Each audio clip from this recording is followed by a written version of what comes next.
tên ta là cái gì? Đấy, rồi nhớ là sở thích của ta đi chơi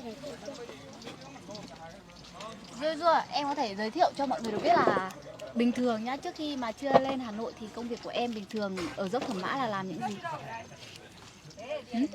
Cùng hoa chụp ảnh. Hả? Cùng hoa chụp ảnh. Cùng cầm hoa chụp ảnh đúng không? Mắc cỡ mọi người ạ. Mọi người ơi, mọi người thấy cái váy hôm nay của Dưa có xinh không? Mọi người chấm mấy điểm? Dưa nhìn màn hình cười kìa. Xinh lắm. Cô nhận rất thoải mái. Đó. Thì ngoài cái chụp ảnh này ra thì bình thường em về nhà em ăn buổi trưa hay là em ăn luôn ở đây? Em ăn đây. Ăn mấy cái đồ như này chứ á? Dạ. Thế là Dưa thích ăn xúc xích mọi người ạ. Đúng rồi. Sở trường của Dương là ăn xúc xích, uống nước bò hút này, ăn chả mực. Vâng. Thích, để cháu về Hà Nội cháu còn biết đường tìm mua cho Dua cô ạ. Bởi vì ăn xúc xích này, ăn chân gà, ăn chả mực này, ăn chân gà. Không thích khoai, không thích trứng hả cô? ăn ít thôi, những đồ đấy thì ăn ít thôi. Ăn ít thôi còn đâu ạ. Uống sữa nữa. Xúc xích. Đây uống sữa, uống coca. Để chị phải học hỏi xem là món nào em thích để về Hà Nội chị mua. Mix đâu cho em nào mượn ăn với. đi Dua. Cô Dua hay ngại thì nếu mà bình thường mấy giờ Dua ra đây? Thì bình thường công việc buổi hàng sáng ngày của Dua là như nào? Vâng.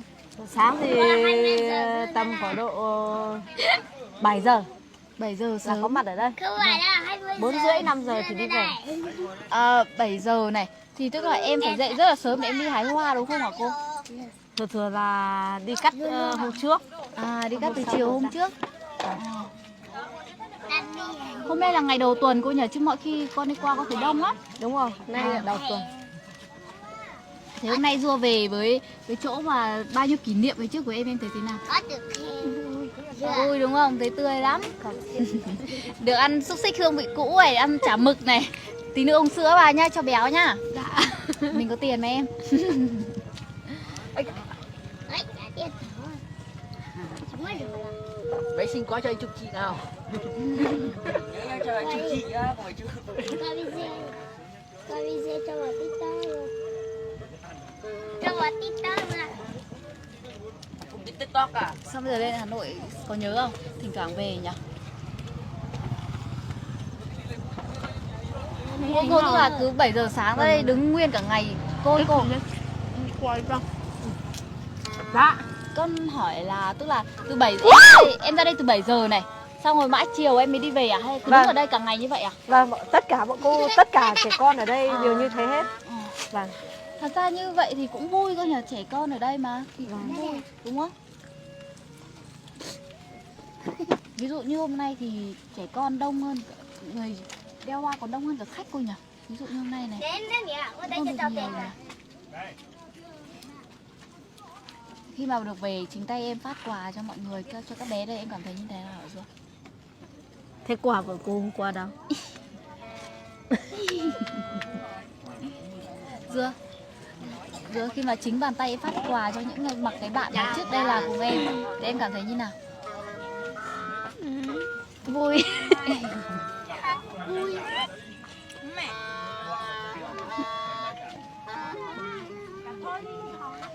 Thì về đây em cảm thấy rất là vui rồi, còn đâu mấy ngày xuống Hà Nội khi mà được chị cũng như là chị Hường chăm sóc em thì em cảm thấy như thế nào? Cũng vui. Mình phải có một cảm xúc khác, ví dụ như là có nhớ nhà hay không, nhớ nhà thì phải bảo chị đúng không? Dạ. Có nhớ nhà đúng không? Bởi vì nhiều khi chị thấy em buồn đúng không? Xong rồi lúc sau lại vui. Lúc đây nhớ nhà hay nhớ gì? Hả? Cho nghe em nói nhớ nhà. Rồi nè, rồi xin.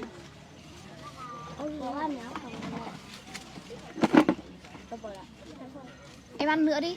Cô lấy cho con ít chả mực cho Dua, cho con vào cái xiên. Rồi ăn lại đi nhá. Hả? Ăn nữa. Xin lỗi không mình. Lâu mới được về mà em cứ ăn tẹt bô đi. Hầu cho xe. Hầu cho xe. Được. Sao muốn là ý mới chạy. Chú chỉ tàu nè hả? Nè. Đây. Đây sếp để em làm cho sếp. Giờ sếp chỉ việc như một con chúa thôi mọi người ạ. Chúa thật đấy.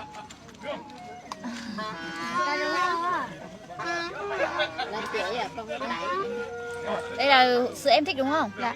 Ok, chị đã nhớ này. Có thích màu vàng kia không? Hay thích mỗi màu hồng này thôi? Có. À, thích hãng sữa này đúng không? Này, chị đọc lại xem đúng chưa nhá. Xúc xích đúng không? Chả mực này, sữa này và nước ngọt.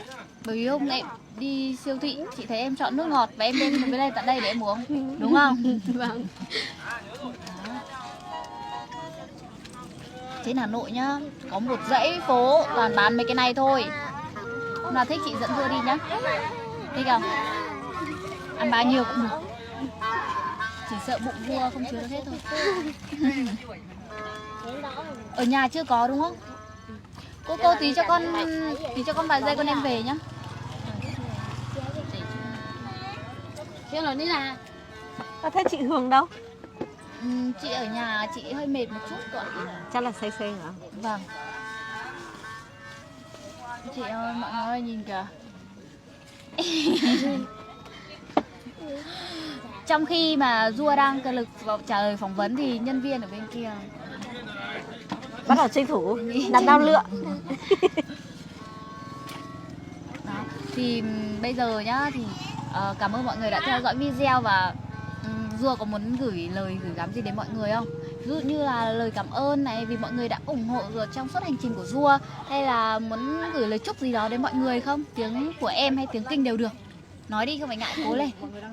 Mọi người đang rất là tò mò bởi vì mấy ngày hôm nay em đã thay đổi rất là nhiều, em đã nói chuyện được nhiều hơn, tích cực nhiều hơn. Đó thì không biết là em có muốn gửi lời cảm ơn hay gửi gắm gì đến khán giả không? Bởi vì mọi người ủng hộ em rất là nhiều và luôn luôn đồng hành cùng em. Đó. Em có muốn gửi lời gửi gắm gì đến mọi người không? Đơn giản thôi. Nói tiếng Mông hay là nói tiếng Kinh đều được. Ví dụ như em cảm ơn tất cả mọi người đã ủng hộ và theo dõi hành trình của em, hoặc là chúc mọi người sức khỏe. Đó, tùy em. Cố lên bởi vì mọi người đang rất là yêu quý và ủng hộ em. Mọi người đang rất là yêu quý và ủng hộ em rất là nhiều. Đó. Cố lên, chị tin em làm được. Mình bây giờ mình đó.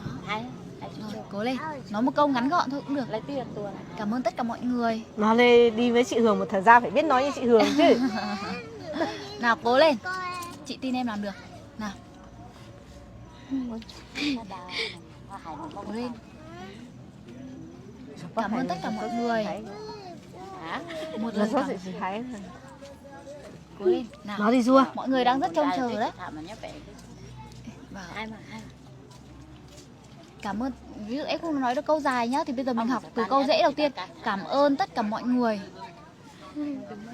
Nói tiếng Mông hay là nói tiếng dân tộc Kinh của em đều được. Cố lên. Cố lên nào. Cố lên. Cảm ơn tất cả mọi người. Chị Cai ạ.